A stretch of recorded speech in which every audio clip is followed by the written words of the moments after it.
لقيت راسي ضارب على طالباني وكنت في راسي بحال لكن انا في قرعه لازم نوصل الحقيقه حقاش ما كايناش. كاين هنا الحقيقه كاع كتكوني كتنساه يا ما يلزمش بحال سونيك تحرك بحال ثانيه ضرب راسك مع حيله فهمتي راه كاين بوف اسنا اول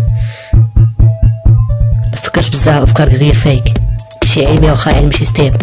فكر شويه باش متوليش باش تاكل مزوج اختصاص ليه مزيان كنكره راب مغربي كنبغي كالوالد يدعم كتابي خليو راب ابديت ماشي اب داون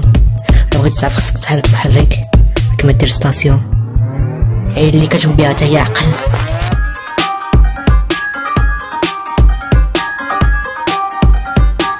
ماشي ثابت بحال شي سرير كيتهز مع خروج اشباح وبغيت نطلب بحال شي كارطونات خصنا شي خلل في الموتور بورد يا